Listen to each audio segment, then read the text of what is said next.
interviewer, what did he think about rebuilding EDSAC? And Maurice Wilkes, typical, those who know him will recognise this, he said, no, totally unnecessary.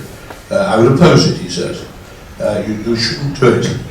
If any historian wanted to see how EDSAC was built, all that he has to do is look in the archives. So we took that thought in mind. Then quite independently, about a month later, I bumped into Herbert, the Acorn man and everything else. And it was some jolly in Cambridge with lots of wine flowing. And he said, hello David, what are you doing these days? And I told him about the CCS. He said, that's very interesting. And he thought a bit and said, has anyone ever rebuilt the EDSAC? I said, certainly not. I was one of the firm believers it would not be possible. And he then said, ooh, what would it cost? And I said, I've no idea. Because indeed I had no idea. So he then said, why don't you find out and let me know? Which was a remarkable offer of support, not asked for. And so I got together a team of people, Chris Burton of course being one, and Kevin Morrell, and we started work on trying to find out what it would cost to rebuild EDSAC. And 6 months later, I was able to go back to Herman and say, the answer to your question is £250,000 in 3 years. And it's turning out that way quite well. And so I then, with our colleagues, tried to get this thinking started. It was that we must have a project manager, someone knows what he's doing. Then fortunately, it's a guy who was managing director, chairman of Microsoft Research in Cambridge, who was fed up with being in a group like that, who wanted to play with things. He was already playing with a World War II flying balloon. And I said, now this would be a very good thing just to have alongside as the second project. So he took it on. He got volunteers. We've been at it now since 2011, I guess. And Andrew is going to tell you just how exciting it now is. Andrew. Thank you. So yes, indeed, Maurice told complete fibs when he said it's all in the library. It wasn't. There's a mythical tea chest full of documents which has disappeared without trace, and I'm sure it will emerge on the day we announce we finish the project. So it's completely wrong. The other experience I had was I gave a talk about the EDSAC Replica Project in my college, and a chap got afterwards and he said, oh, I've got the paper tape reader, and that's one of the things which we had very little evidence. And I got very excited. So yes, I put it up I retrieved it from when they were scrapping the machine, and I put it in the loft of my house. Of course, we moved away from there 20 years ago, but don't worry, I know the current owners. Couldn't see it. We got a chat from the look at the loft, and it turned out we didn't know the current owners. Several changes have happened, but less than people who live in the house today prepared to just go and search in their attic. That tape reader has also disappeared. It's probably gone to join the teachers. So what I want to do this afternoon is give you an update on the project. That I think can be done really rather quickly. What I thought I would do, given the fairly general interest people have in computer history here, is actually walk you around the internal design of EDSAC. When I took the project on, I didn't understand the internal design of EDSAC, and it's only now that I turn the mute on perhaps. So now that I'm running the project, engineers are building things, I'm actually starting to understand how it really works. I guess too many years as a manager of a research laboratory has taught me you don't have to understand things to manage them, you just have to jivvy people along to the right thing at the right time. So I thought I would take you around the architecture and the way in which the system works and how it was programmed. I feel slightly intimidated doing that, seeing at least one EDSAC user in the room who knows more than me, and also one or two of our volunteers who know more than me details. So if anyone in the audience knows better, for goodness sake, chip in and educate me. So perhaps I'll start by reminding you what the aim of the project is. We want to build a working reconstruction of the Cambridge University Mathematical Laboratory EDSAC. The stated project goal is, as it is when it ran its first program in May 1949, There's no point doing EDSAC earlier than that because it didn't run any programs, and that's not a very useful thing to recreate. We are actually sort of making that definition of the machine we want to build a little looser.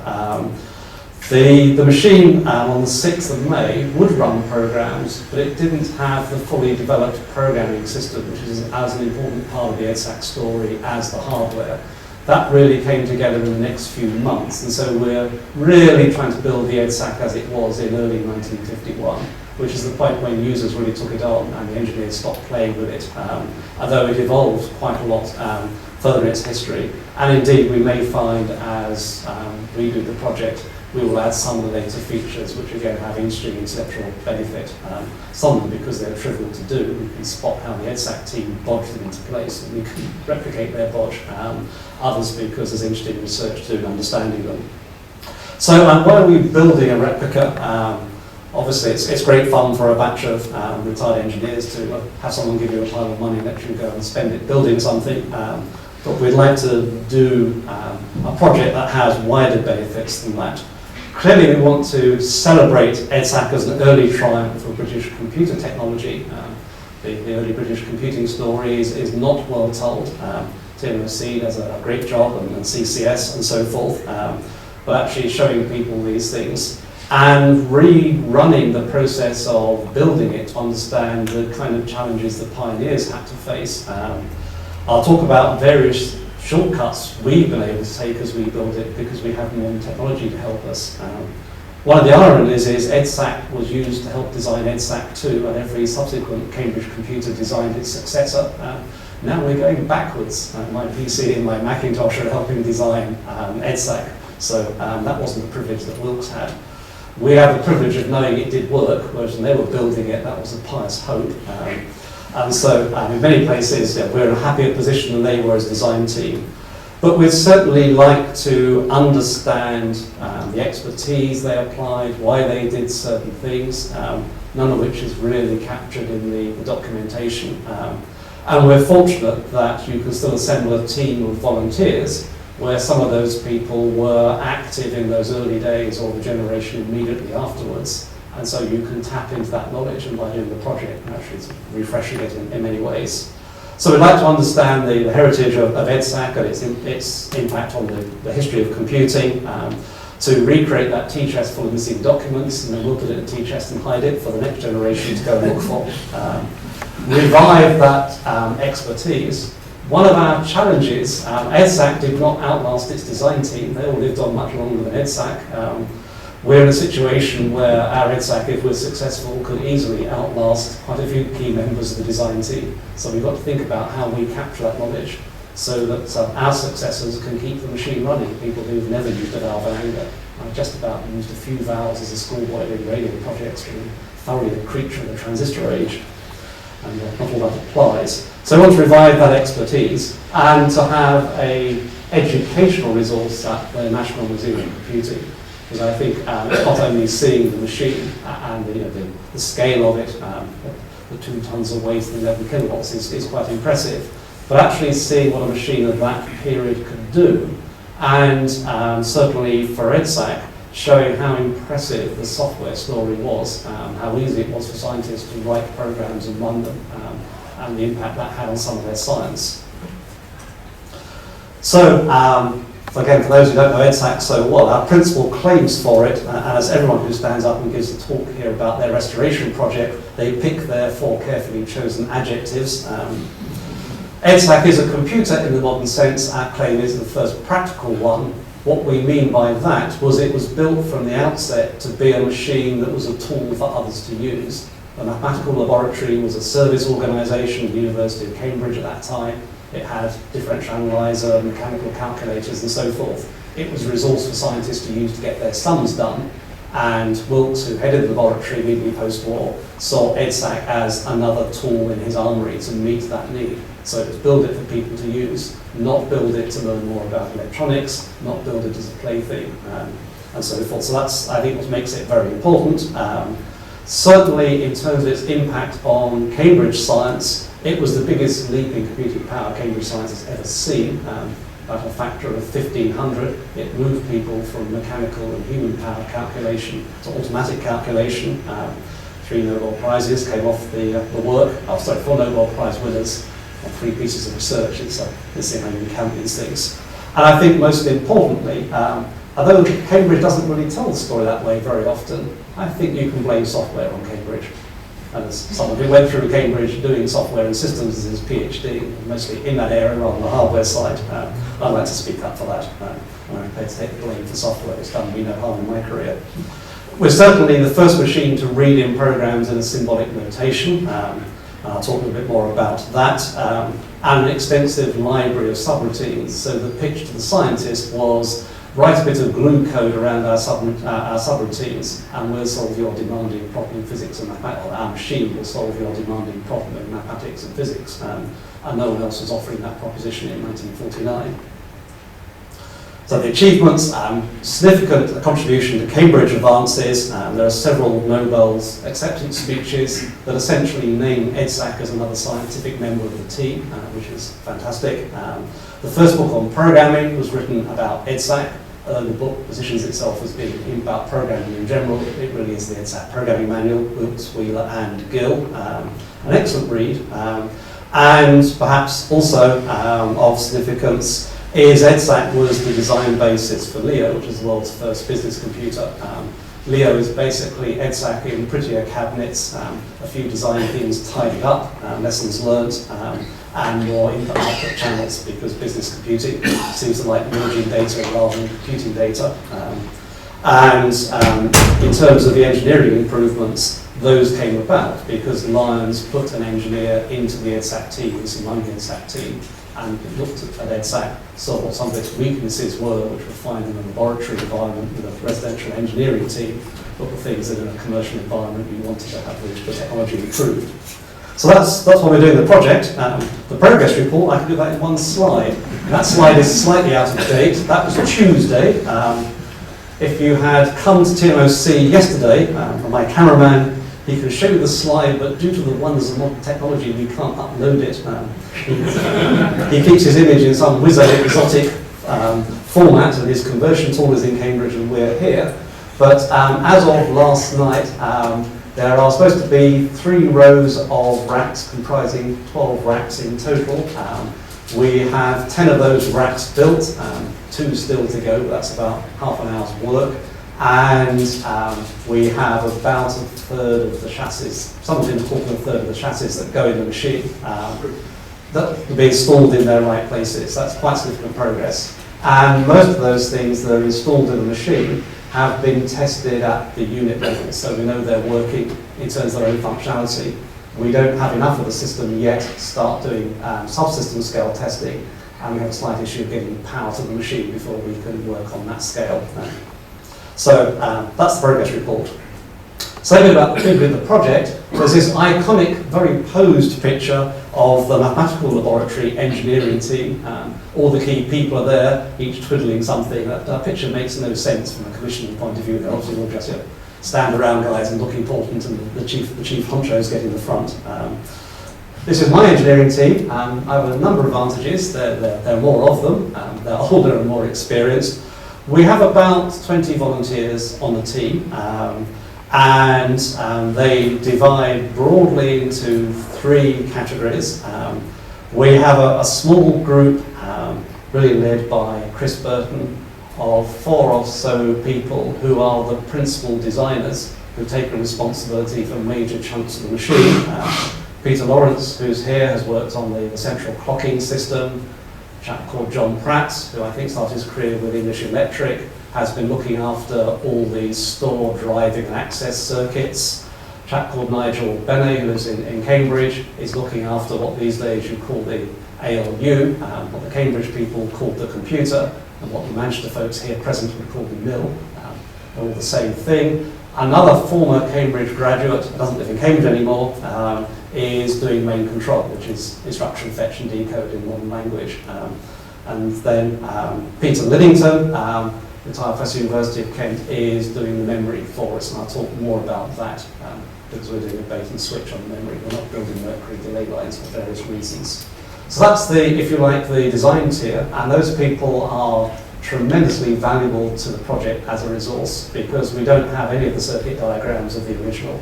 And so they essentially start from photographs, from the logical description, and crank out the designs. And then the next group of people are, broadly speaking, the wiremen.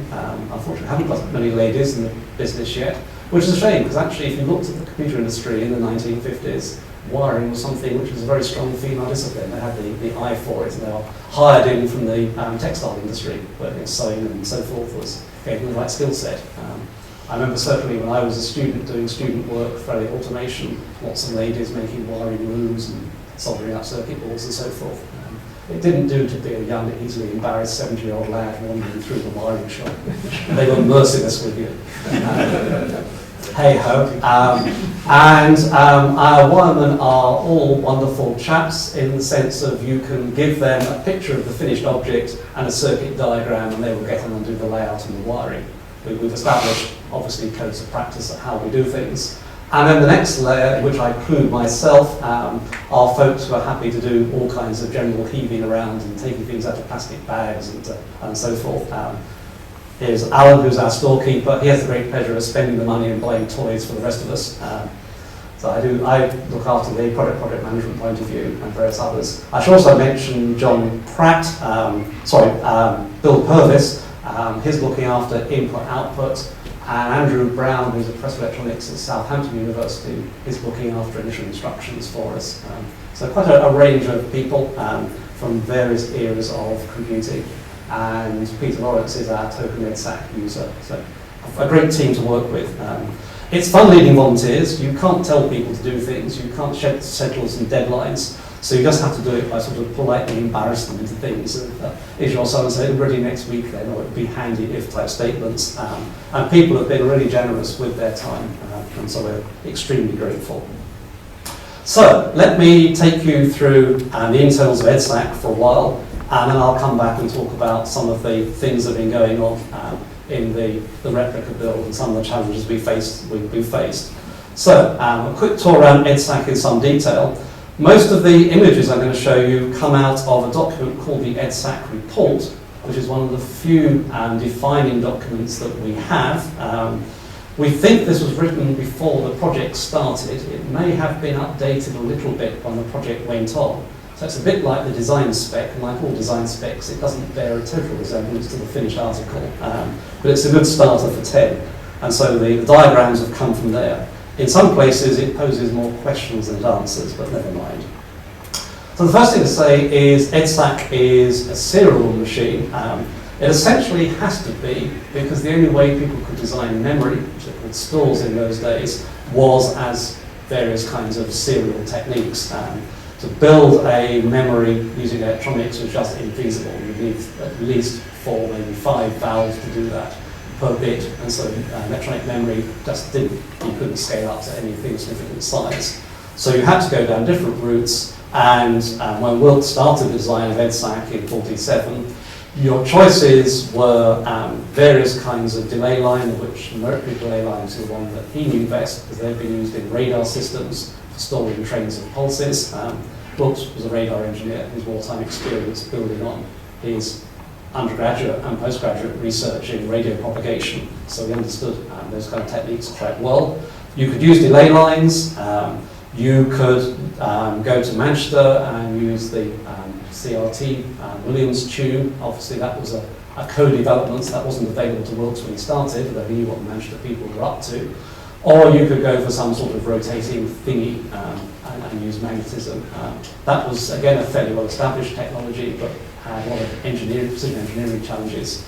Wilkes went for Mercury delay lines because he knew of them from his radar work, and the chap he'd worked with during the war was in Cambridge in the Cavendish labs. And so he'd go to Tommy Gould and say, please design me one that will work, and that's what he got. It was the best of a bad job. Big nightmare, very temperature sensitive, and so forth. But because of that, essentially you're feeding trains of bits around the machine, and so everything is computed serially. It simplifies the arithmetic and logic unit because you just need a single adder, you haven't got to do parallel addition and all the arithmetic. It makes the machine quite slow because by the time you're on multiplication, the number of wheels within wheels is going up. The other challenge that it gives you in EDSAC is you've got the bits circulating in the store, And so if you want to access location n of memory, you've got to wait until location n presents itself at the end of a delay line before you can grab it and give it to the computer. And then if you want to write the answer back, you've got to wait until the input end of the delay line is ready to accept word n and squirt it in. So you've kind of got a store rotating one way and a computer rotating the other. And this magic process called coincidence, the store tells the computer, I'm ready, and data can go backwards and forwards. So if you choose to do a multiplication of a badly placed number, it can be quite a long wait and multiple steps before things go round. But it does keep the processor very simple. It also means the machine is not a very easy machine to stop in many ways, because everything is just going round and round and round and continuously circulating. And that will bring us a few nightmares when we debug. So there's something called a major cycle, which essentially is the time it takes a bit to go into one of the store delay lines and emerge from the other end. And that's how long you have to wait for the store, potentially the store to synchronize with you in the worst case. And there's a minor cycle, which is the time it takes a machine word to find its way through the store. And then you need pulses that tell you which digit of a word of a data item you're working on at any point in time. So the central clock is going quite fast, it's then giving you digit pulses that tell you which digit you're working on. So you on some of those cycles. The architecture pictures are pictures that you can give in a modern undergraduate class in Computer Architecture 101. They're just like any other starting picture of a modern computer. There is a store, there is a control unit, there's an arithmetic unit that has a bunch of registers. Actually, it's got one register, the accumulator. There's also a multiplicand register, so that, like a modern desk electronic calculator, you can keep multiplying by the same multiplicand. And there's an input channel and an output channel. The store stores data and is a fairly autonomous system. Wilkes designed it deliberately that way, knowing he was being forced to choose the least bad of several options for his store. He lived in hope of someone or even himself inventing something better. And so the store interface is very narrow and designed that you can plug other things in. And that's actually been a saving grace for us in the project. The control system obviously is fairly intimately tied to the design of the arithmetic unit, the output unit. It essentially is opening and shutting gates that let data flow in and out of those units so they do their thing, and gooses them at the appropriate moment to stimulate them into effect. If you open that picture up a little more and you come across to the picture on the right-hand side, you can basically see there's an input bus on the left on which data can travel, and depending which gates are open, the data circulating on the input bus will find its way into the accumulators or the output device, the arithmetic unit. There's an output bus so that you can then gate the results of computation, for example, from the arithmetic unit, and take it back around the system.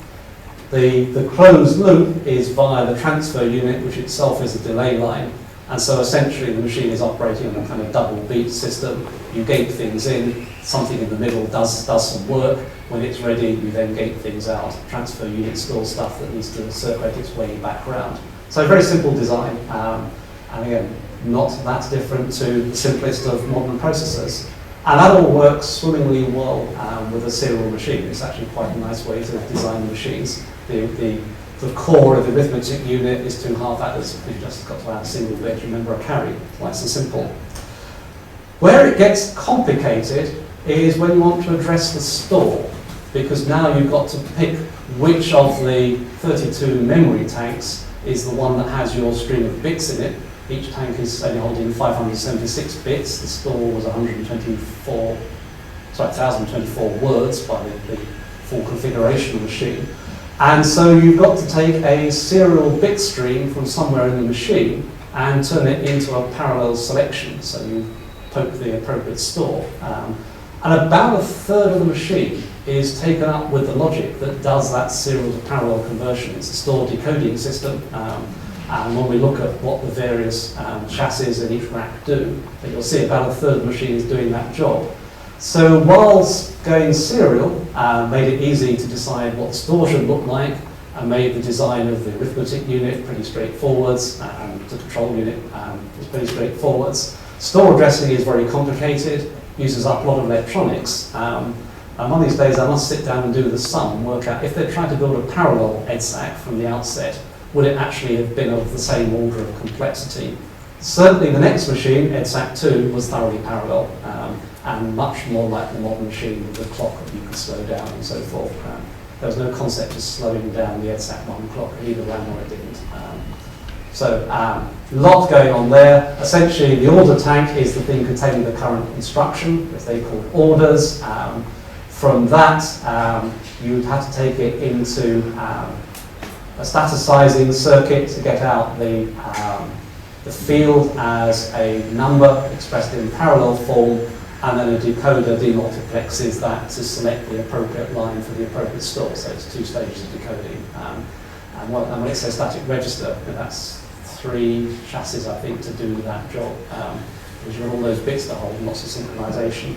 So it gets very messy. You can't build a completely parallel machine if you're going to have any addressing, completely serial machine if you're going to have any kind of addressing in it. At some point, you've got to do a serial to parallel conversion. So that's kind of the principles of the architecture. That's all you really need to know. Let's look at EDSAC from a programmer's point of view. Again, not much you have to know as a programmer. And those of us who learned our programming on machines like 803s and 903s, it's a remarkably familiar world, actually. And indeed, reading some of the early accounts, I was unaware when I was using those machines at Elliott's of how much interaction there had been between the Elliott's team and the Cambridge teams. They weren't that far away, Cambridge and Bournemouth. And I think there's obviously quite a lot of design fertilization that went on there. So you've got 2 registers, an accumulator, which is the primary register. Just about every instruction does something to the accumulator or takes something from the accumulator. There's a multiplication register. There are at this stage no index registers in EDSAC. Later on it did have one being registered in the language at the time. But that came much later, it's out of scope of our project. Though fortunately there was a spare bit in the instruction encoding. So with hindsight you could argue they had to mind, but they didn't really, they just had a bit they didn't know what to use for. I think they probably thought of it for extending the memory at some point. You've got 1,024 words of memory. The memory itself is 18 bits long if you do the division of the waveforms, but actually only 17 bits are used. That's all to do with various synchronization problems. Anyone remembers driving teleprinters down serial lines, remember things about stop and start bits. It's essentially the same game going on. You can, however, read consecutive words and even addresses as a 35-bit long word because you've done the synchronization, so you can pick up the bit that you can't pick up if you're trying to get it as a single word. And that confused the heck out of programmers. But you can't essentially do single-length arithmetic in 2 adjacent words to build a double-length number. You either have to work double-length on pairs or single lengths on individual words. There's no cheating between the 2, unless you're very, very cunning. Someone like David Wheeler certainly knew how to do it. You look at his programs and it makes your head hurt. Everything was done in fixed point arithmetic. The accumulator was double length. That was something Wilkes decided on very early on so that he could maintain precision in calculations as long as possible.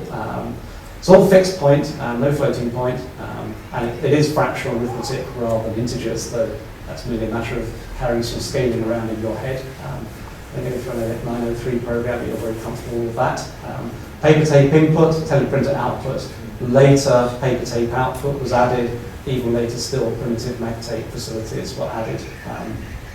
The fascinating thing about the designer machine is the initial instructions, 42 of them fetched down from a uniselector when you press the start button, embody a simple assembler, an assembler that has some what these days we would call relocation facilities.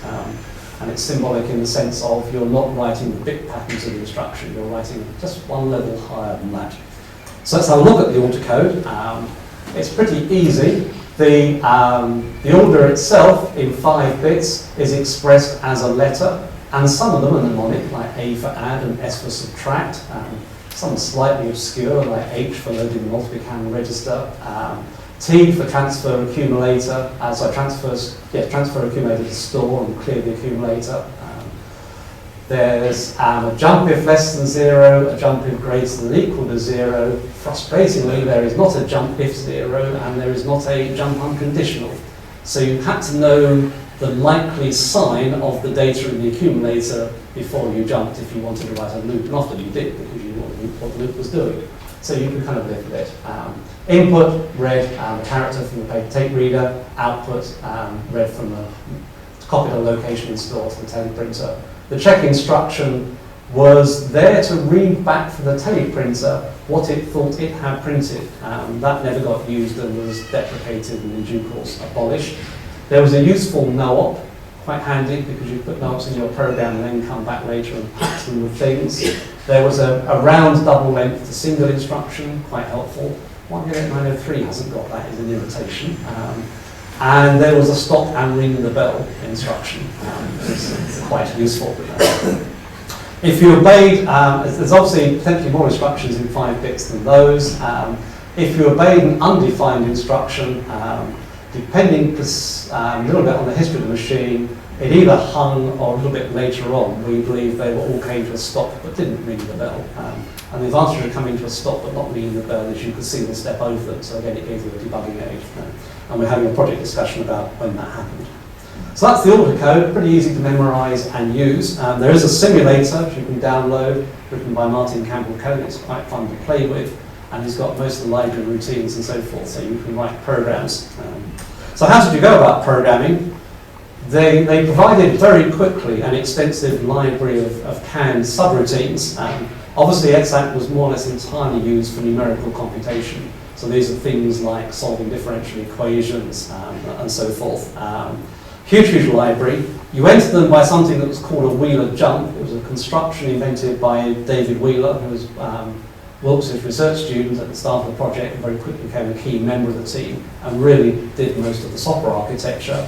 All a Wheeler jump is, before entering the subroutine, you put in the accumulator the address of the current instruction, and you know that because you wrote the program, so that's pretty easy to pick up. You then jump to the location of the subroutine, and you know that because you put the program together. What the subroutine does when you arrive inside it is take the accumulator, add the length of the subroutine to it, and the subroutine knows that, and plants it at the end of its sequence of instructions with the order code for a jump. And you have to make sure so you come out with a positive or zero accumulator at the end of your subroutine, and it jumps its way back. So there wasn't a jump subroutine instruction, but you could construct it out of the available instructions. The encoding instructions are very straightforward. You wrote the single letter code for the order. You wrote the address of the store location you wanted to access as a decimal number. If the number was 0, you could omit it. And then you could type a following letter. If you typed an F, you said you wanted, in this example, a 55F. That says I want to do a single length addition of the fraction in location 55 to the accumulator. If you followed it with a D, as in the second instruction, that's saying I want to subtract the double length number in locations 45 and 46 from the double length contents of the accumulator. And so those are those two codes. There was no facility for expressing data other than writing the code of instruction that gave you the right value. Fortunately, in the EDSAC teletype code, P is 0, and so if you see P something in a program, usually that's a hint that it's data. And the only gotcha is if I go back to the instruction format, the address is followed by 1 bit, which is that length flag. And so putting all that together, it's blindly obvious why 5F is decimal 10. It's a 5 shifted 1 place with a 0 after it, i.e. 5 times 2 equals 10. And if you're an EDSAC programmer, you're just supposed to understand that stuff. Where it got really clever, and remember this was done in the initial instructions program of about 42 locations, and you can download the paper Wheeler wrote about it, was what at the time were called floating addresses. You could put in other symbols. If you put in a theta, there are a few Greek characters in the EDSAC code.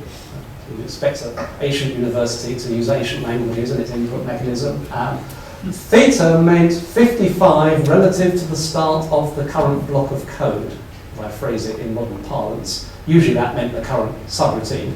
So your subroutines could have relative addressing to the start of the subroutine, and therefore you could load the subroutines in any order. So you wrote your program, and then typically you copied the subroutine tapes on the end. It all loaded in, and initial orders would do the right thing to do the linking for you.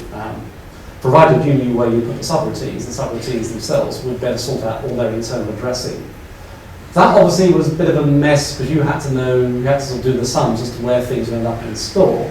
So there were other conventions. There were a block of letters, of which H through to about N, if I remember correctly, were available, which essentially addressed relative to a constant held in store just after initial instructions. And you could load numbers into those locations, and that way you could build indirections. And so you could say indirect through, you could say H0 is going to end up with the address of the first subroutine, H plus 1 is going to end up with the address of the second subroutine, and then you jump relative to H and do a double jump to get there. And Wheeler was the inventor of the phrase that all problems in computer science can be solved by another level of indirection, and he started there. But this meant you could write programs that would call subroutines without knowing where they were in store, and the subroutines themselves didn't have to know where they were in store. So that's why the pitch to programmers was write your bit of glue code, stick all the subroutines you need on the end, hit the start button, and out will come your answers. And indeed, many of the examples in Wilkes, Wheeler, and Gill, there's much crowing of this is a 250 instruction program of which you've only had to write 25. And that's quite a significant advantage when you're trying to introduce people to computing, not done it before. Other things that little assembler, little orders could do, was read things that were called control combinations. They looked a bit like instructions, but they weren't really. The choice of letters is not at all mnemonic. It's what keeps the code tiny, given the code you've written to decode the real instructions. But if you happen to write PKT followed by a decimal number and a K, that would load the next instruction at location N. So that's how you could explicitly position things in store. And if you happen to write E followed by a decimal number followed by a KPF, that will stop loading, clear the accumulator, and run your program. And if you're an EDSAC programmer, you just memorize these. There's a whole batch of them. These are the ones that most people are taught, and there's definitely, if you read Wilkes, Wheeler, and Gill, the stuff that amateurs used, and then there was the stuff that the deep professionals used. If anyone wants a challenge, they could write me a little essay on when you would choose to use PK rather than PZ, because in most places they're interchangeable, but not all. But there's a little bit of homework project. If you're programming EDSAC, you started out on EDSAC coding sheets. We've got in the archive coding sheets from someone's program. It's quite interesting because it's going to be hard to see on the screen, the resolution's not good enough. But you'll see in many cases the programmer, a chap called Mr. Whale here, has written his program, he's worked out the addresses, and he's put in his various addressing modes, and he's using some of these Ks and other things to do the floating addresses. But in several places you can see stars or scribbling out. To do the Wheeler jumps, you've got to know where you are in your program. So you have got to kind of keep track of how many instructions you've written, and that changes around. So if you want to do a forward jump to a bit of code you haven't written yet, that's where you typically write a star, and you write a marginal note, fix this up when I know where something is, and that's kind of what that piece of code there says. And then when you've got far enough down and you've written that bit of code, you know which instruction, and the little tiny numbers here to help you do that, you can go back and resolve the backward references. So there was no reference chaining support in that little assembler, it couldn't do that trick. So you had to do a fair amount of work as a programmer, and you sort of had to write your whole program before you could give any of it to the machine, which is a little frustrating. But again, if you're only writing 25 instructions to glue some library routines together, it wasn't too painful. You would then punch once you got your complete program, you would punch that on 5-hole tape. EDSAC had its own code. The design of that code was done to try and make it such that a single bit error wouldn't accidentally take you from one digit to another. So if you input numbers, they were read correctly. There was no layout as such. It is just contiguous letters and digits. There's no layout in that input notation. And so that's the tape decoded with just the symbols. Most EDSAC users could hold tape up the light and just read that stuff. It was a good thing it was compact, because the first tape reader ran at about 7 characters a second. It was mechanical and slow and unreliable. They fairly quickly replaced it by a much faster electro, that's what I want, electro-optical reader, and then things got much better. So none of these modern fangled ideas about comments and layouts to improve legibility of your program. We just kept your program compact. The way you punch your tapes, obviously there's an issue with 5-hole tape. There's no parity, easy to have errors. With that coding, it's pretty obscure, if you can read the paper tape.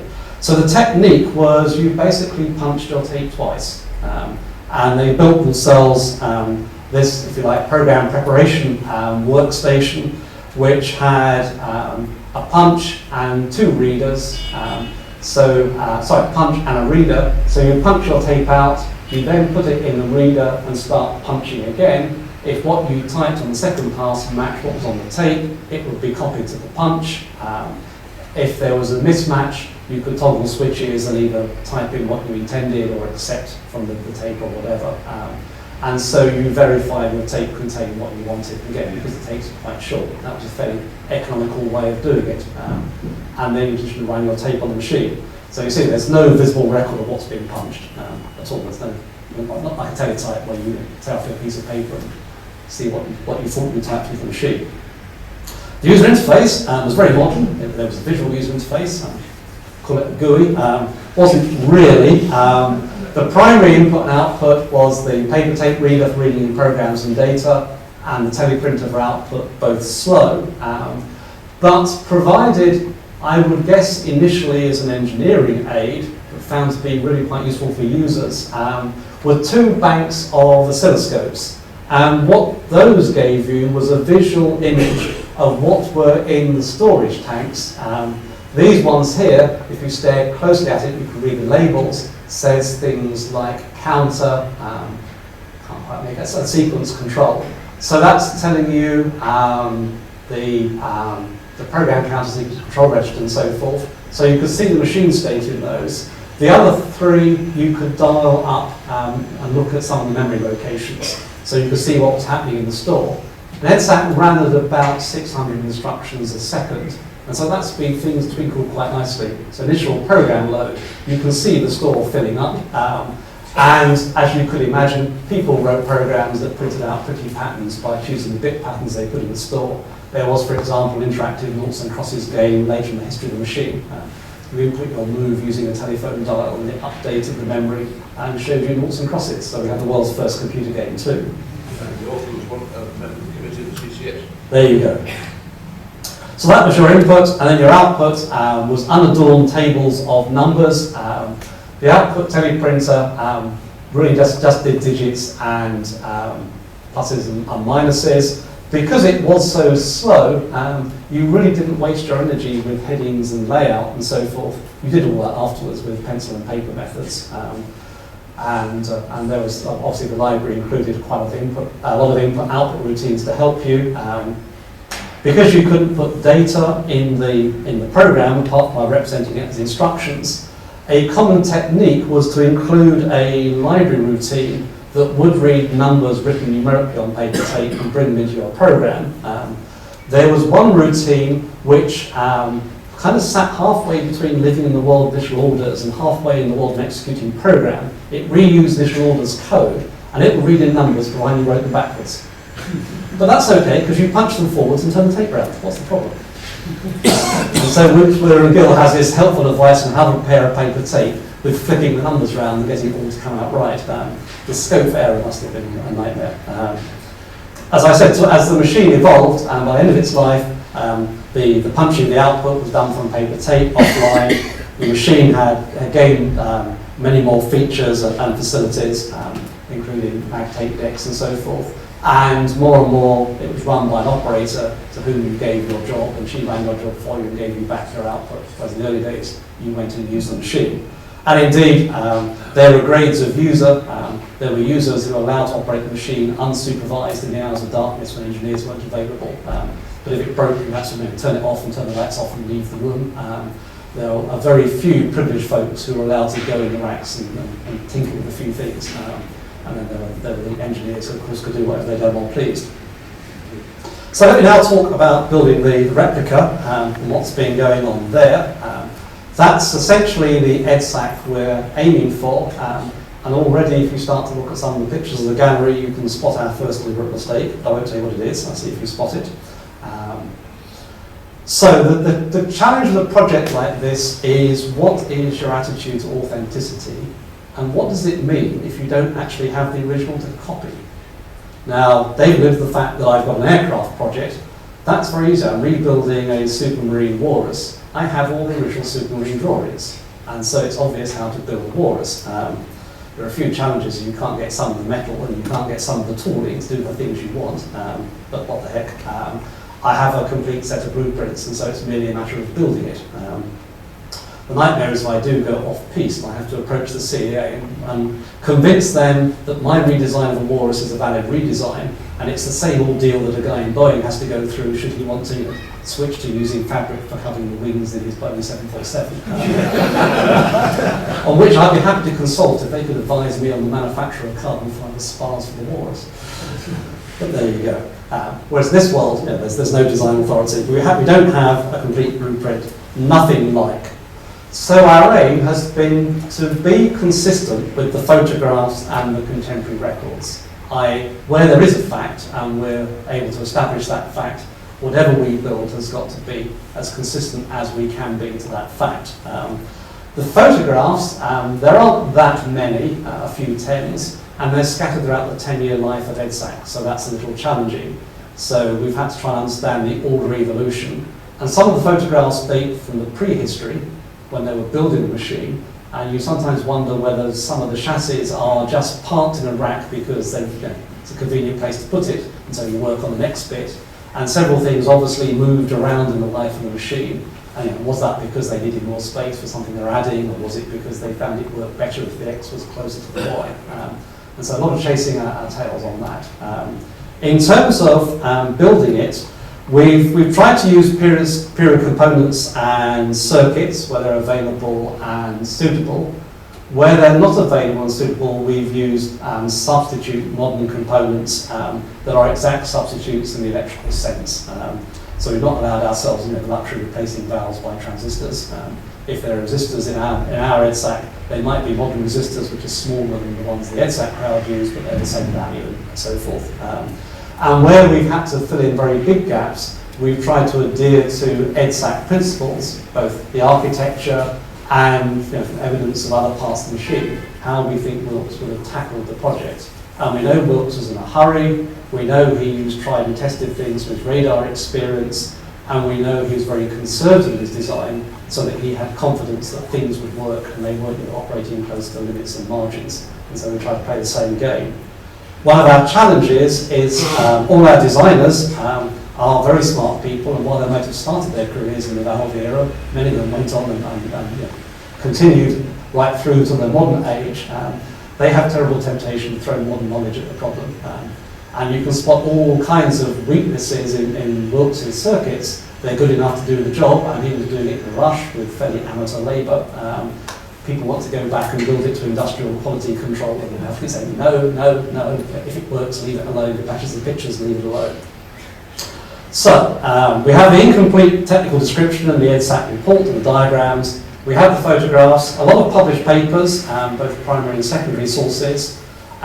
Some of the recollections of pioneers are written down. Those are a bit shaky in places. People's memories do fade with time.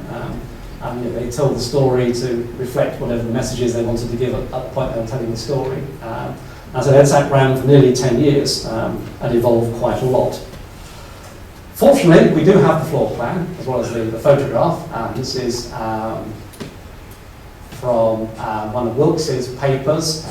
And it shows us we have 3 rows of racks. I mentioned those in the replica.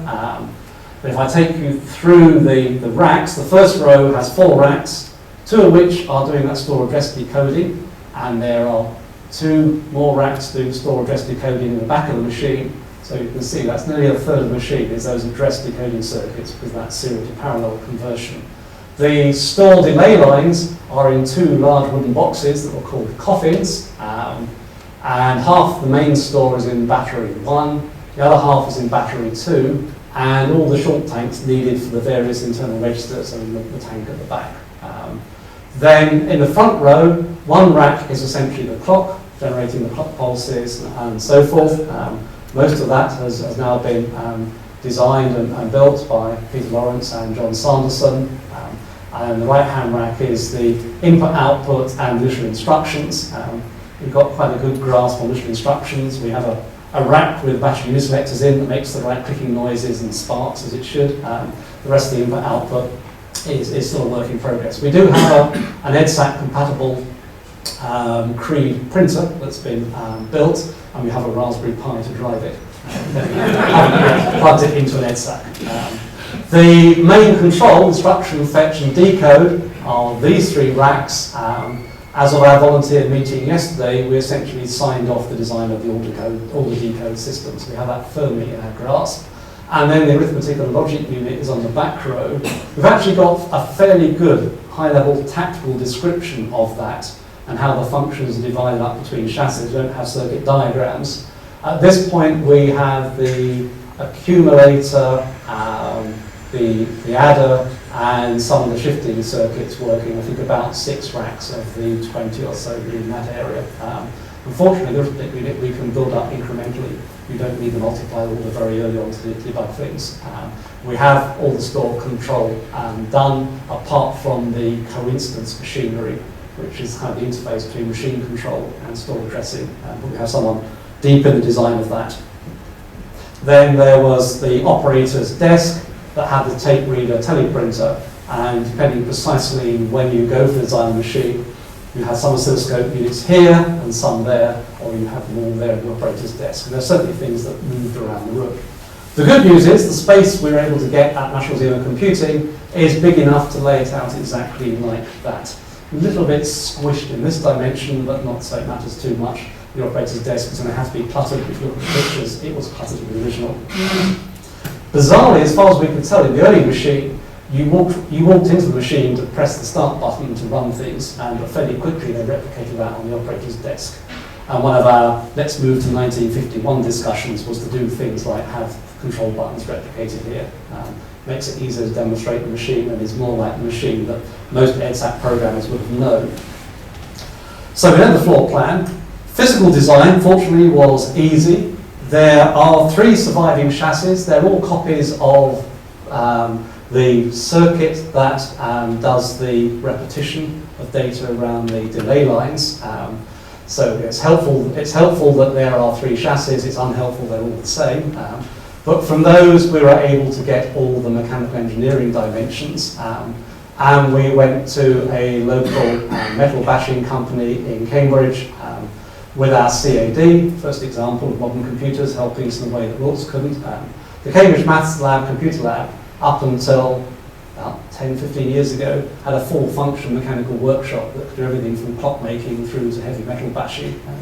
I certainly fixed bicycles in it. I even built a new control jet for my gas central heating system in my first house, even though I'm not a Corby qualified engineer. I live in fear of hearing a gas explosion at Cherry Hinton in Cambridge. But I'm actually told by one of our old neighbours everyone's replaced their systems now, so I'm safe. So from that, we dropped drawings, and Tertiary made them for us. We had a few surprises. EDSAC was built out of wartime steel, which was much more malleable than modern steels. We couldn't find a soft enough steel of the same grade. And so we've had to do a few things like drilling little holes on the sharp corners so that we get the bends right without the metal fracturing and so forth. There's all the things you just don't think about when you're doing replication projects. And that's the first deviation. We're not using the same grade steel because you can't get it. You could probably go to China or Eastern Europe and get it, because you certainly can get crap steel, but would you want to do that? So that was very easy, and fortunately, as Dave alluded to, Herbert helped us with fundraising. One of the great things in this project is we are well funded. We can't be whimsical with the money, but we can basically get stuff done. Stuff that would take forever and be really rather boring if volunteers were doing it. I can get that done commercially. So we've had all the chassis and metalwork made commercially. Bless them, the company worked with Clever Engineering, have embraced the project, and are charging us for what they do, but they're not making a huge profit out of it, and they're being very supportive with design changes and so forth.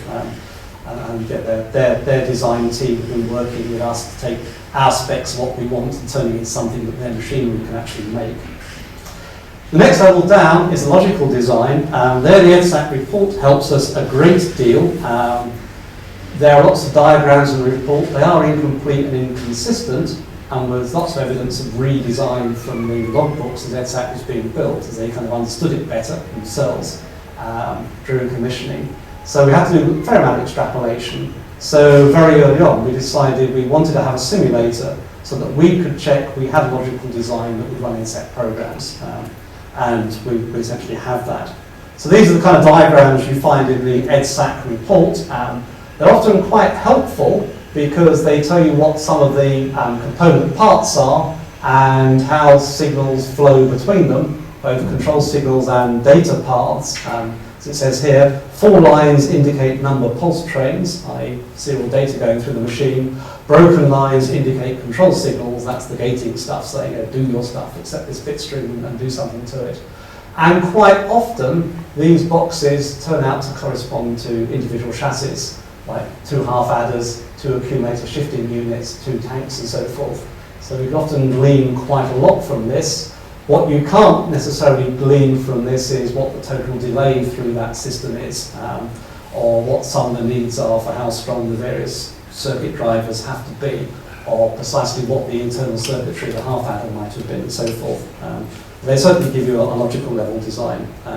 There are some timing diagrams, and these are very helpful. They tell you how many pulse intervals various boxes take to do their stuff, and how the delays add up. And certainly quite a lot of the challenge for the 2 guys doing the main control and the arithmetic is chasing through all those calculations so they're opening and shutting things at the right time to get their numbers out and so forth. And there's quite a lot of information there. So Bill Purvis was able to build a complete logical design and run it on a simulator and produce from his simulator these kind of output traces, what we think should be going on in the machine.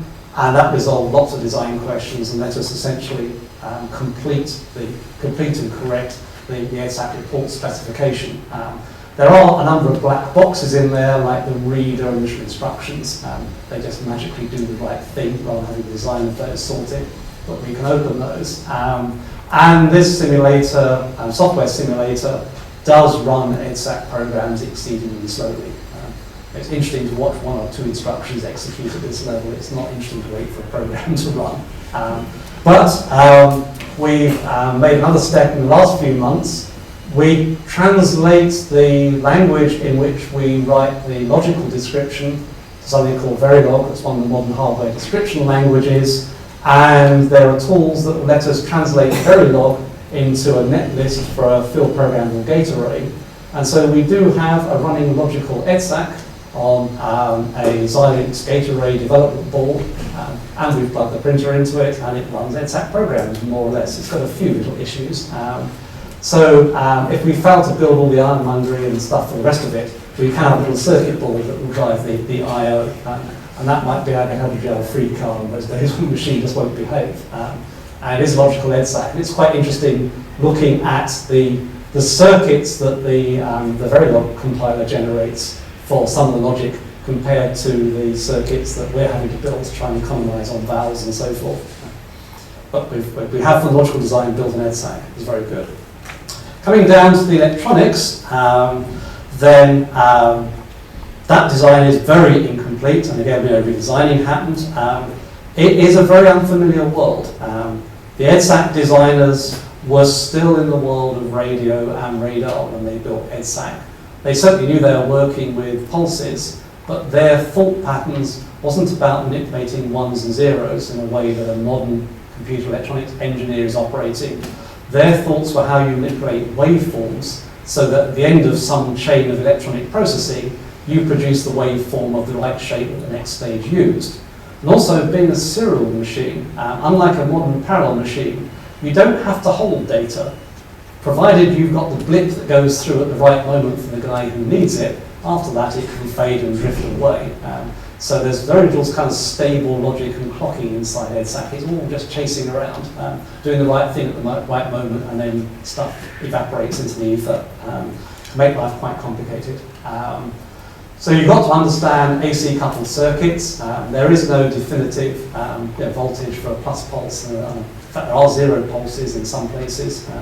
Usually plus pulses are about 20 volts higher than whatever 0 thinks it is at that point in the circuit. but things sort of wander up and then every now and then get packed back down again if they get too close to the limits of what's possible. And remember, this is a valve world, so HT is 250 volts, so you've got lots of space to play with. And there's positive and negative biasing all over the place just to confuse you. And it's all very analog. I found this stuff completely mysterious until someone in the team pointed me at a wonderful series of textbooks. It turned out in 1947-ish, the radiation laboratory at MIT wrote a 40-volume series of books on electronics, radio, radar, everything that was known. And one of those volumes is called Waveforms, written by Y.F.C. Williams and a couple other chaps. And he basically describes how to build circuits that manipulate waveforms without dragging you through all the analog stuff that the rest of the volumes want you to understand. And so you can kind of read it through modern digital eyes as, oh, this is what an integrator does and what that does. And once I'd read that book, I had enough knowledge to start really understanding how the EDSAC circuits worked, because I could just analyse at the waveform level, because I'm not very good at doing low-level kind of electronics and thinking over sine waves and things. But certainly adding and subtracting waveforms and understanding sort of building block circuits that plug together, started to get my head around it. Digital logic is very expensive, EDSAC, which is why so much of this stuff is done as signal processing rather than digital processing. A simple AND gate eats 3 pentodes and 3 diodes. You're allowed about 20 valves on a chassis. It's about as much physical space as you've got. So one gate has eaten a third of your chassis. So you can't have very much digital logic of the kind that we just throw transistors at in this modern day and age. However, like a modern machine, certainly like the 1960s machine, all the things you might expect to be there are there: flip-flops, inverters, various delays, pulse amplifiers, all those words. And we have now a very firm grasp on what the standard building blocks were that they used throughout the machine. And that's making design-related things much easier. Biggest worry is getting all the delays right, so things synchronize in the right order in the right place. There are some gotchas in the circuit diagrams. Very early on, EDSAC report, basic circuit of flip-flop. Oh, yippee, we now know how to design flip-flops. No values on the components. I challenge you to find a set of values that make that behave like a flip-flop in the sense that you probably interpret flip-flop. This circuit actually is flip or flop, then fade. Essentially, by giving it a set or a reset, it will take a value and it will retain it for a period, and then it'll lose interest. But in a serial machine, that's good enough, because you just want the pulse to be there when you need it to be there, and after that, you don't care, because there is no state saving the machine. If you're saving state, it's in one of those mercury delay lines trogging down there as an RF pulse. And so once you understand this as a flip-flop and phase, it turns out the values of these components don't really matter very much. We agonised over that for months. How do we get from the logic to the chassis? That's where the photographs come into play. We now, in fact, now understand about 3/4 of the placement quite well. And there are some cruise logic diagrams. We thought the photographs might help us. If you look on some of the photographs, fortunately some of them are oblique enough, you can see all 3 rows. And you've got the kind of different signatures of the test points on the front. That helps you distinguish things a bit. And every now and then you see these little objects here that look remarkably like labels. So it's going to be easy. These are all originally glass plates from the University Library in Cambridge. So you start blowing it up and you get excited. Yes, it is a naming plate, it's got writing on it, and you blow it up a bit more, you blow it up a bit more, and you blow it up one more time. And that's as good as you get, because now you're starting to see the crystalline structure of the silver nitrate of the glass plate. And if you're very good, you can recognise that that says something like coincidence unit 3. But you sort of have to know what you're looking for. And one of our volunteers who's quite keen on image processing tried doing some on image processing. If you're looking for something you know that's there, can you find it? And even those algorithms didn't do terribly well. And so those labels weren't really very helpful to us, unfortunately. So we just had to do it the hard way. And so that's one that's blown up, and now that's getting much more like it. You can now read coincidence unit. And I can do a better job off my screen than you can off this, because this is a poorly resolution, but even so, it's a struggle. Where are we? I'm going to show you a batch of pictures. Where you have green, that is something we understand and have built and is tested and sitting in the racks waiting the rest of the project to catch up. Where we have something in yellow, It is being built, we understand it, and it is being built. This picture is slightly out of date because that whole lot, if you have a digit pulse system, is now done. Where we have something in red, we know what it should be, but we don't have much of a clue about it yet. And again, this picture is a little bit out of date from last meeting because, for example, Peter's been working on the shipping units. I think we understand those quite well now, and we understand issue orders quite well now. So we're filling in more and more. So the front row is in quite good shape, actually. Good rugby team. The middle row, main control and coincidence is pretty much a mystery. The order decoding, quite a lot of progress on that. And indeed, we signed that off for manufacture yesterday. There's the serial to parallel conversion for multiplexing the operation code out to the various main control stuff. That turns out to be a clone of the store address decoding circuits, and so we've been able to replicate those, and that also is something that can be built. So reasonable state there. Where there's nothing written, that's an indication of that's an empty slot in the machine as we understand it on the date we're building to. If there are things we don't understand, there are question marks or scribbles in there. So white gaps are good news. I'm not worried about them. The back row, which is the biggest row, fortunately half of it is store control, and we understand all of that. On the arithmetic side, at this stage we have the half adders and the accumulator shifting units. The regeneration units are just like the store generation units. We've now built those, I think, and some of the control stuff. So we're in better shape than that might have you believe. We've got 3 chassis. We don't understand what they're for, or whether we even need them at this point. We suspect some of the holes will be filled in when we think about how we get information out of those oscilloscope tubes for the visual user display. They're probably amplifiers or line drivers, we want to call them for that purpose. So in summary, there are 142 chassis required to populate the machine. As of about a month ago, 34 were completed and tested, 6 were in test. Those are all testing out now, so we're up to 40 chassis built and tested. 18 being wired up. I think probably half of those at least are now. Yeah, you had a lot of people giving you chassis yesterday, getting buried. So 8 of those are now in the built category. 18 are designed and the metal is being cut. We have the teleprinter. We've done a bit of work on the paper tape reader design, and we've got 12 racks installed, and that's what we're doing computing as of yesterday. So, let me talk a bit about memory now. This is an area we've had to make quite a big compromise. So, here a picture of Maurice Wilkes with one of the coffins with the lids taken off, and you can see there's this battery of 32 long metal tanks full of mercury. There are various challenges with it. First of all, it's about £160,000 worth of mercury to fill 2 banks of those, so we'll be out doing a bit more fundraising. That would be a very attractive target to the thieving fraternity. The National Museum of Computing is not that secure an environment. It's unfortunately outside the fence that we actually park a building, so they're not defending our mercury if we need to go down that path. But maybe they're the thieving people and they're keeping them, I don't know. I shouldn't really provoke people that much, should I?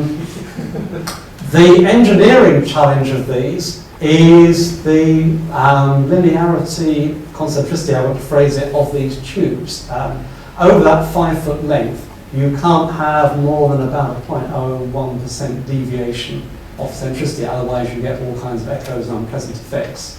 So they probably made really quite a lot of them, picked the best 32 out of how many they were. And you need a fairly friendly engineering organisation to do that for you.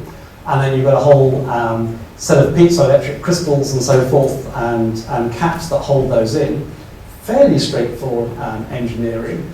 The next bit of bad news is about every 2 years you have to take the mercury out and redistill it because it corrodes the seals. You might get around that with modern neoprene. I don't think a museum exhibit that needs its mercury redistilling every 2 years is going to be terribly popular with the museum staff. It raises a few health and safety issues. Although the health and safety issues are only when you're filling the tubes and emptying them. In operation, it's a completely sealed system. And I've chatted to people in the Cambridge Physics Lab and say, how much of a nightmare is this? And their response was, compared to stuff we do, this is easy peasy. Put a dosimeter on someone when they're changing anything and tell them not to inhale and you'll be fine. So it is essentially The issues that are stopping us using the mercury delay lines are the cost of the mercury, this operational requirement to read is still at regular intervals, and also operationally it was very thermally sensitive. Later in the life of the machine, these things ended up in thermodynamically controlled tanks, and even then they were problematic. And all this is a disaster for something you want to be an exhibit that can be run by trained volunteers in a museum, and isn't going to have the resident engineering team that EDSAC had. So we took a decision fairly early on that certainly initially we weren't going to replicate the delay line memory using mercury tanks. We might take one of the surviving short tanks and try and revive it.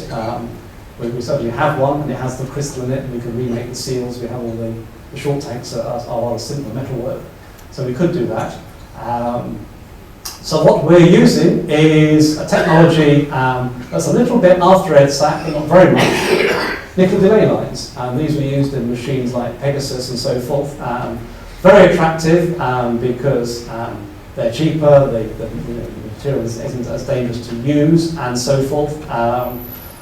The challenge is, while there are delay lines we can look at, and there are scientific papers on the science of the delay lines, there's very little kept about how they were made in the early days. And so one of our volunteers, Peter Winton, has essentially been rediscovering all the processes, the annealing and welding and bending, and how you design the various mechanical supports of these things, so you support the delay line but don't attenuate the signal, don't generate extra echoes and so forth. He's making good progress. I think the next slide shows some of that. What we're doing as a development aid is essentially using modern semiconductors to build shift registers, gets off the ground very quickly. So the guys building the main control and the arithmetic unit are using semiconductor shift registers to commission those rather than tanks, and then we'll plug in nickel delay lines. And if at some later date we do decide to bite the bullet and do mercury delay lines because we can face the engineering challenge and raise the cash, blah, blah, blah, it will all plug in. The saving grace is because Wilkes designed these things just to have a coax cable coming in, squirting in RF at one end and pulling RF out the other. We can move those coaxes to anything else we choose to put that works in that way. Little challenge, no power comes into these. They're completely passive systems from that point of view. But I have cunningly arranged in our gallery, there is a power socket in the area the batteries are, so we can sneak power into whatever we do. So what we're doing, and this is a prototype, are nickel delay lines. Those here who've worked on nickel delay line machines will not be at all surprised by this. It's actually very closely based on the delay line that came out of a laboratory instrument that Marshall Aerospace at Cambridge built. I don't know quite why they built it, but there we are. It was an instrument that was in the Cavendish lab in the 1960s, and Peter took it home with him one night, fortunately. And so he's essentially got about reconstructing it and making it work to our purposes. The challenges that have been choosing the right kind of alloy for the steel. I don't call nickel delay lines. The nickel actually is just in the fingers that put the torsional twist. The rest of it is a steel wire. Finding the right kind of steel, finding out the appropriate heat treatments. You want to anneal the thing so you can bend it in a coil, but you don't want to destroy its property, you want to introduce dispersion properties and so forth. You obviously need to support it, so you've got these various brackets, and they're a bit like sort of fingers that hold the things. They've got to loosely support it, but not attenuate the signal. You've got problems of echoes coming back. You've got to weld two fingers to the end, because essentially you just wiggle the fingers to send a torsional pulse down the wire, and then at the far end that wiggles a set of fingers that go in a solenoid. To get those things mechanically small enough so that you're getting a good enough amplitude of the signal out is a challenge in small miniature mechanical engineering. Peter, bless him, bought himself a 3D printer as part of his investigations into doing this, so that he could make little tiny components. He has a very obliging wife. She apparently helps with the annealing and wire cutting processes. The annealing is done literally with a thumping great variac, 2 crocodile clips, and hanging the wire on a weight off the kitchen table.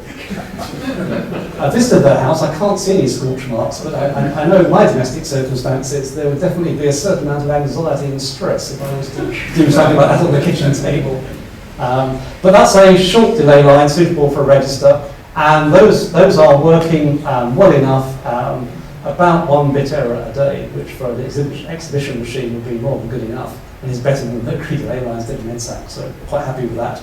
They're also rather more temperature stable, and the manufacturing cost is going to be significantly less, and it's very amenable to industrial manufacture now we've got the design sorted. And so on with that. So wrapping up, as time is whizzing on, that's one of the few photographs we have of the guts of a chassis. That's actually part of the one of the half adders inside the machine. Recall how chunky the components were in the 1940s. It's really hard to find modern components that are that chunky. We have talked to people in the British Vintage Wireless Society. Their view of what they're trying to do when they build or repair or recreate an old radio is they want an exact replica. So they will commission people to manufacture for them things that look like the original components and the original size. They still might cheat and use modern techniques internally. And we wondered about whether we might go down that path, whether we might encapsulate things. We couldn't see what we were adding to the knowledge of the world by doing that. So while we're using original valves, because they're still available, for all the passive components we're using modern. We don't think we're losing any information by doing that. It certainly makes it a little easier to do the wiring, and as many of us doing it are getting older and our eyesight fails and our fingers wobble a bit, it's actually quite helpful if more room here in there with the soldering iron. And so that's the 1940s chassis. That's typically what it looks like made modern components. It does look a bit sparse. That's, that is the downside of using the modern passive. Even if you get the biggest chunkiest resistors you can, it's still basically tiny by 1940s standards. Talk a bit about valves. Is that on the next slide? Yes, next slide. So most of the valves, it turns out, are available. There are a bunch of suppliers who basically bought up military and civilian surplus stocks. Unfortunately, people like the CAA, who bought this stuff for radar systems in the 40s and 50s, and the military, over-provision their spares. And then that stuff goes to these surplus agents who stick it in the back of an aircraft hangar and wait for people like us to turn up. And so we've not had too much difficulty getting hold of valves of the kinds we need. And they often turn up in boxes that have a manufacturer's date in the 1940s on them. I think 1943 is the earliest. 47 is the earliest. Sometimes wrapped in period newspaper, which is quite entertaining. And if you're lucky, they have evidence that they were tested for their electrical characteristics in the 1950s, so you know that they're only really 50 years old rather than 70 years old. While the valves have been kept, and the prices aren't that outrageous, particularly if you go to several suppliers and buy small batches and don't give away that your actual aim is to buy about 3,000, because that sort of clears them out and the price goes up at that point. You have to sort of sneak up on them a bit, and Alan's very good at that. What no one kept were the damn valve holders. So everyone realized the valves were valuable. Valve holders, there were boxes and boxes of those in anyone's workshop, so why would you preserve those? They've been a real challenge, actually, particularly the type called B9G. We've got some originals, and that's helpful. So we went and made a batch in China. How many hundred have I got to fettle? I know I've done about 200 so far, haven't I? I've done better than that. I think you're up to about 450. Am I? Right. I do sort of doze off when I'm doing it. Right. So 800 in total? Yeah. So we bought 800 valve holders, commissioned. We gave them the drawings. It turns out they're a bit tight. And looking at it, I think what's going on is they've been built with metric tooling using the standard conversions. And wouldn't you just, and Soslow says all the tolerances go the wrong way. So valve holder by valve holder, using a dental burr, I have to widen the slot on the peg of the spigot, and I have to ream out the central hole. And I can do about 40 an hour. And after 3 hours, I get really fed up. In fact, Jane has said, if you're going down to do valve holders, I want you back indoors in 2 hours, otherwise you'll be grumpy all night. So that's been a challenge, but you find your way past these things. I've spoken about the passives. Again, no printed circuit boards in that era, all tag strips. We were able to get a lot of tag strip made for us commercially. It's a little bit erratic with their stamping, but generally with a bit of adjustment, we can make them fit the dimensions we want. There's a lot of custom tag strip inside the machine, and that gets done in my workshop. And there's lots of coils to wind, and again, that's something that's disappeared off the map. So various people have coil winders and do those things for us. We have Aladdin, or perhaps it should be Alan's Cave. One of our first project acquisitions was a container around the back of the TMOC. One of TMOC's problems is storage. That's alleviated now they've bought the space in Bilton Road. But we bought ourselves a container, about £3,500 to buy a container with electrical lighting and whatever. So if you want somewhere for Granny, just buy her a container. You can bolt the doors. Yeah. It's got electric lights inside. But if you can't see it.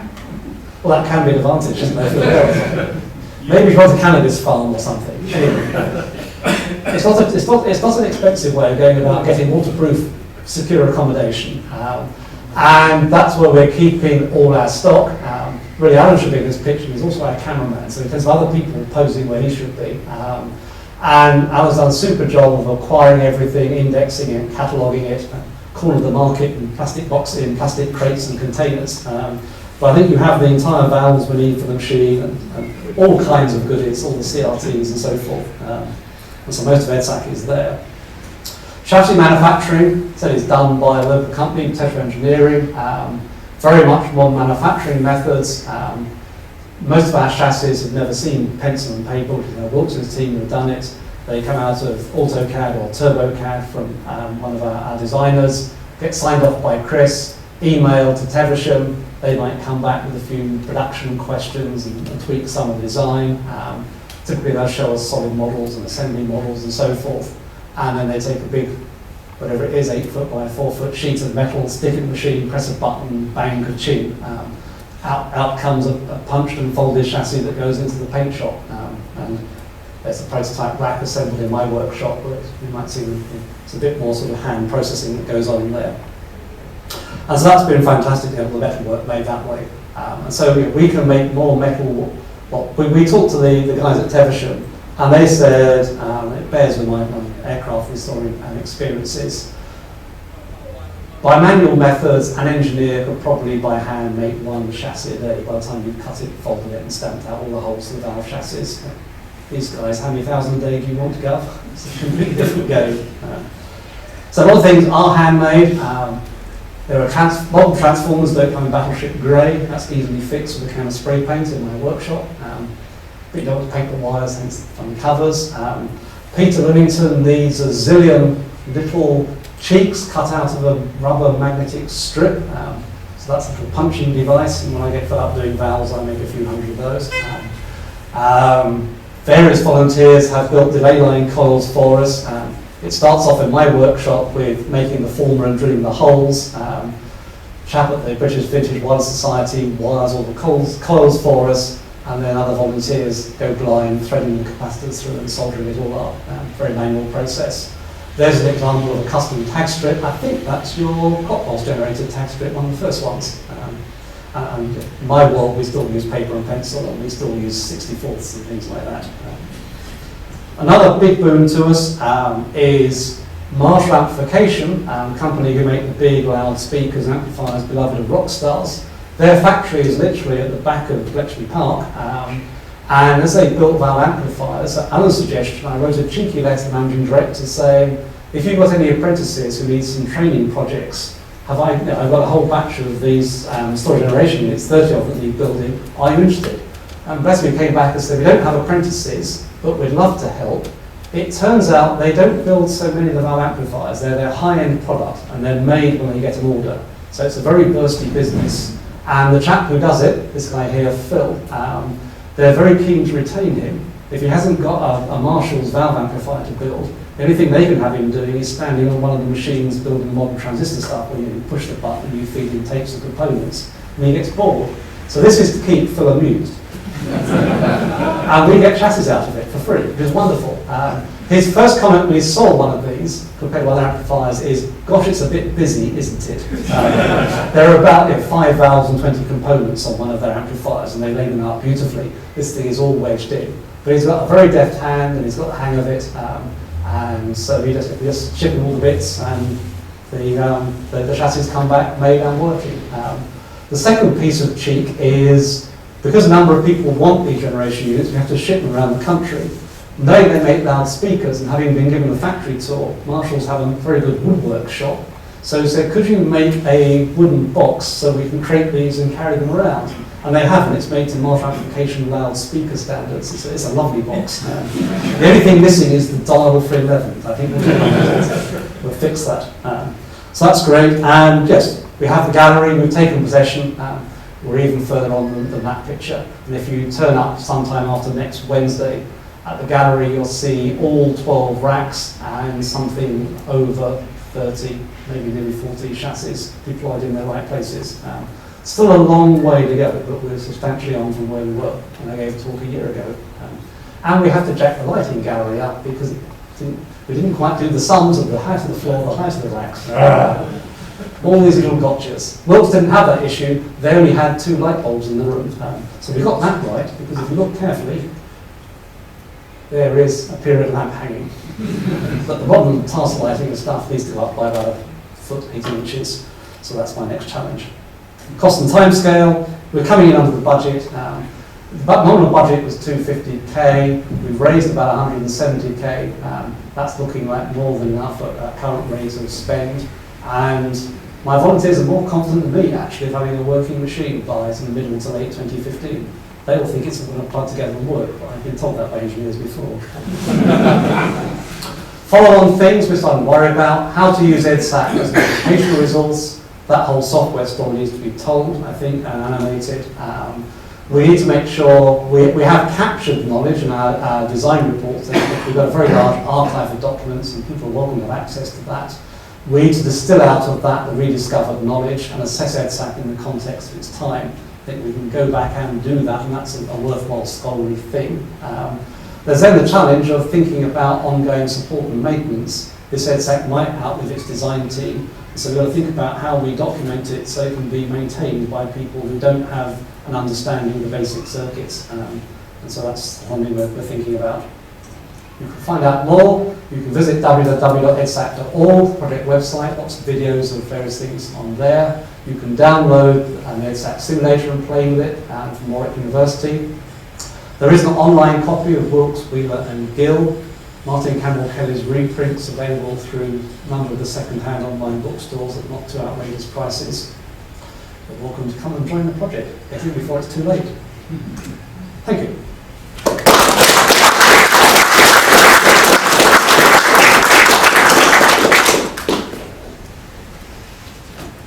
Andrew, thank you for that. Wonderful story. We wish you well with the rest of it. Questions? Goodness me, no. I'll progress slowly around the room. You mentioned that sample with decoding you showed us by Mr. Whale. Is that right? Yes. Would that be Harry Whale? That would be Harry Whale. Well, I've just had an email. Well, I've been on the email list. Something else sent out about the Marcano differential analyzer in Auckland. That's where he presumably still is. I think he is no longer with us, but that's where he was. Okay, right. Well, in that case, somebody ought to reduce their addresses, but that's interesting. There's the same guy. So he presumably took the Marcano. If someone can prove me wrong, he is still around. So I'd love to talk to him because we need a bit more of his program to reconstruct it. I'll check the email. So the other second thing is, do you know where carbon fibre was invented? I have no clue. Farnborough Airfield, and the people who did it gave us a lecture last week. I'll put you in touch with them. Oh, very good. I was being slightly facetious in my mention of wanting carbon fibre spars in my waters. Modern stainless steel is doing the job, and I can't get the original pot rivets, so I'm cheating and doing something different. You're doing the replica for $250,000. Have you any idea how much the original EDSAC cost in 1950s cash terms? No, Wilkes would never be drawn on that. And I think, honestly, he didn't know, because he built it out of departmental funds. He got given a lot of the components by the Ministry of Supply. And Cambridge ran its accounting very differently in those days. If you're a head of a department, you were paid your annual stipend at the start of the year, and you ran your department from it. And so on Friday afternoon, you gathered the staff around with little brown envelopes with their pay and so forth. You literally ran the department on a personal basis out of your own bank account. So it's a very, very different world. I could not imagine the modern finance department at the University of Cambridge tolerating that kind of thing. thing. And so he wouldn't be drawn on it, and I think he wouldn't be drawn on it because he basically didn't know. It wasn't a meaningful question because so much stuff came out of the stock cupboard I was given for free. Yeah, you could invent any number. I have two questions. Do we know what happened to the original EDSAC when it was broken? We know exactly where it is. It is at the bottom of the Cambridge Corporation tip in Milton Road. If you want to go digging for it, good luck. Approximately where? Well, we know it is at the bottom because we think it christened the tip from what we've been told. Before the wee regs. Sorry? Before the wee regs. Indeed. And the point is, they wanted it out the way because they wanted to build EDSAC too. And they just needed the space, they were desperate for the space. And by then it was slow and dusty and horrible. There are all kinds of questions about how we're going to get our EDSAC to have the same pattern of use as the original. But this one is far too shiny and clean. Though leaving bits in my garden workshop for a few months seems to do something with the dust and the cobwebs. It smells all right. Yes. Yeah, Professor Wilkes is no longer with us, but what would you think he would say about your replica project? I think he would be quite negative because his interest is always in what next. And he had no sentiment about old machines, even towards the end of his life, when many of us get more sentimental about our history. I'm sure he would have been supportive because of the people who were involved, who were good friends in that sense. He wouldn't have actively undermined us, but he asked him, thought it was a waste of time. And Wilkes was notorious for speaking his mind. People asked Wilkes to give speeches about Turing, realised the mistake they'd made once they had I programmed the Elliott 802 and 803, which, as you say, was very similar to the EDSAC. And as I remember, that 18th digit was always the sum of all the other digits and used as a control. That doesn't happen in the EDSAC. No, it's not a kind of check digit in that sense. It's basically a synchronization digit, so that when you've got coincidence between the store and the processor, you've got one bit time to work out now what you're going to do. So essentially you're getting a 1 bit early signal from the store that the data is about to arrive, which gives you time to set all the gates up to whiz the next bit through. On the matter of whether Wilkes would accept this or not, he did, of course, as I reported, say, I'm totally against it. He was extremely fond of the university. Yes. He'd come to the university and loved to see the exhibits. So I think he would have come there. I think we were sucked in in. Yeah. He always argued with me about why orientation was pointless, but encouraged me to pursue a research tangent in that area. You never knew you were going to project manager. No, I didn't. That could change things in many directions. I was a research student and junior lecturer in the computer lab, and so at the start of that career, Wilkes was still head of department. On that basis, even when I was a grand old foobar from Microsoft, the phone would occasionally ring, Morris here, Herbert, could you? Oh God, that's the afternoon gone. He would pose some deep technical questions which he was supposed to produce an answer by about 4 o'clock because he wanted to go home then. He said, we just had to do it. That was the deal. To what extent do you think this exhibition and TNOC generally are going to inspire the next generation of coders? So, it's a good question. Overall, I think TNOC are doing a super job. Because of things like computing at schools and some of the curriculum changes, they're getting a lot of school and college trade coming through. And they have a very good program that combines an appropriate amount of gandering through the history so the kids get some appreciation, and then time spent using some of the technology, doing at least some elements of programming. And paradoxically, because the older machines are in at least the logical sense simpler, they're actually in many ways better teaching aids. And if I was teaching assembly code programming today, I think I'd rather do it using an 903 than an Intel processor, at least for the first couple of lectures to get the kids kind of thinking right, and then I'd take them through all the fancy stuff to get them to a modern machine. And if I was doing a computer architecture course, I would probably be quite happy to throw a lecture at EDSAC as part of the early stuff, And serial computing is actually very important today because all the networking stuff is all serial processing. It's still there, it's not in the ALU anymore, but it's everywhere else. If I could just add to that, at TMOC, an important part of the visit of the school children is to go and see the old stuff, in particular to see the witch. The witch is so slow that it works at the same speed as a human being with a hand calculator, and well, it doesn't get tired. And the kids think that's fascinating because they can see what it's doing. Yeah. And that's important. Sorry. Absolutely. And EDSAC, if I spool back to the floor plan, it is very visual. This is the arithmetic unit. You can show the parts of the machine. So those nice little architectural diagrams that are a bit artificial when you're staring at the chip. You can show blown up photographs and draw little lines on them. But you can go and pick the store on a machine of EDSAC scale. And teaching someone to write a little program in EDSAC isn't too hard. There are only 18 instructions to get your head around. 3 more than 903. Can we have that down instruction? Peter, could you go back and rewrite the spec for 903? Throw out the 10 instruction and give me a round instead. Just quickly, you showed the power supplies as red. You showed the Power supplies as red on Yes. your block diagram. Does that mean you don't know what they are, or are you just going to put commercial ones in? No and yes.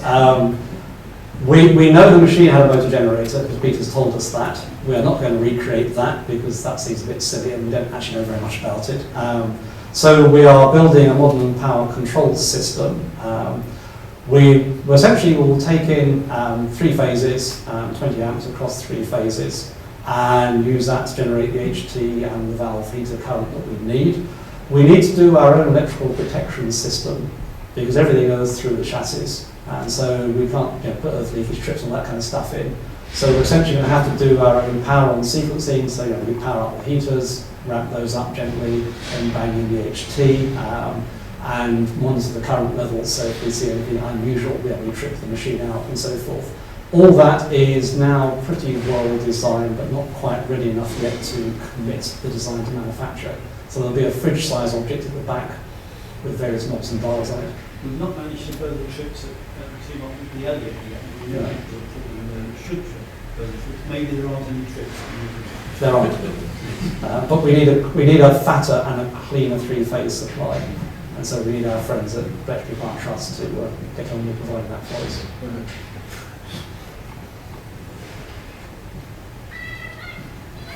Can I just add a small comment on the power supplies? Please. So the power supplies is the least photographed bit of EDSAC. I don't think anyone ever photographed the heap of electrical looking junk that was on the landing that actually drove it all. I can't remember enough about it.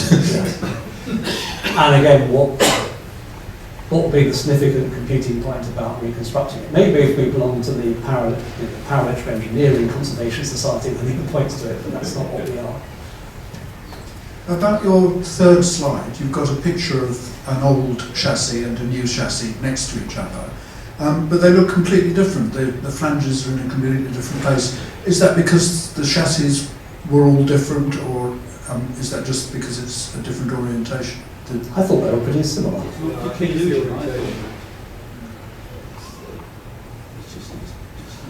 Got them on slides. They've gone past it, yes. No, it's about the 3rd slide. That one. Those I think it's not clear illusion. The only mechanical differences I am aware of is little notches drilled out there because of the bending of the metal. I can see what Tim's problem is. On the top one, the flange looks like it's lying down. Yes. You need to check at the front. That's what it caught me out. Yes, that's right. The flange at the top looks as though it's lying flat on the table. Right. Yeah, I should have brought them along, but it's so there's only one model of chassis? There's one template, and then the punchings vary. There are only 3 or 4 chassis types that are replicated in number. Most of the rest are individual. Although in many places it turns out you can reuse the designs for different circuits, but we basically can't just manufacture 142 chassis and then populate them. It doesn't quite that easy. And the second question I got was, were the valves red and coloured like that? And, Who knows, we've got black and white photographs, fortunately. that's what I was Some of these are stock valves. So Yes, the I- valves themselves are very low. Almost certainly, so some colour. Yes. Yeah. Almost certainly a mixture, and if Wilkes had known then what we know now, we'd exclusively gone for the red ones because the paint seems to last longer. The ones with black paint on it seems to have corroded and fallen off. The reports that the guy that came from Lyons to report back to the Leo team on what was being built, he wrote a whole load of very detailed reports. Yeah, they've been very valuable to us. You have found We have to get a scanned copy of all of them.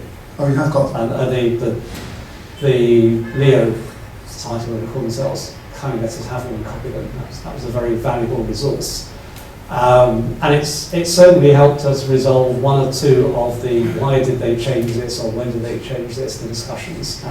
And he has quite a few assessments of they've moved on from the so-and-so because it works, but its weakness is, and we all think about type statements, and then John Pinkerton obviously picked up on all that stuff and started redesigning in parallel. So Leo has fewer potentialities on it because more things just dial themselves in to work automatically, whereas EDSAC can just twiddle it till it works. Simon? Matter of terminology, you introduced the word mill as a fancy term for the computer or the ALU. No, in the early days it was the A or the A. First time I met the word mill was in 1905 in the store. I think the word mill was part it was used by Babbage. Is that right? I can't go into it, I know Babbage used the word mill, and my observation is I hear my northern colleagues use the word mill. It was certainly used when I was a student at Leeds, but they had 1900. That's maybe the ICL thing you're picking up on. I rarely hear my southern colleagues use the word mill, so it's definitely a north-south divide thing going on there. Right, hence the expression "attling away." Right. So I think its origins are probably through the ICL family, and people spread it as they moved around. Did you come across any of the old, there were about 10 Sirius machines made by Ferranti's? No, despite the grey hair, I'm too young to remember those. Well, I worked on one in 59 in a place that was around for 3 or 4 years later. I believe that there's bits of one building. There are. But I think it's an empty case. But that had 20, it had 20 piano wire delay lines with, they were similar to what you just showed. Yes, about 2,000 bits, 40 bit words. Right, and in fact at home I have a Pegasus delay line. I think those are quite a common souvenir, and I know some people got those. Yeah, they were very similar. Yes, so all that is helpful to us. I said we had one that Marshall's built in an instrument. It is building one that gives us the timing and storage characteristics that we need. And I said the scientific literature from people who worked, people like Gordon Scarrett and others, is pretty thorough on the science of how they work. What is not documented is the manufacturing processes to actually engineer them. So know what metals to choose, know what property metals have got and so forth. You can call that up.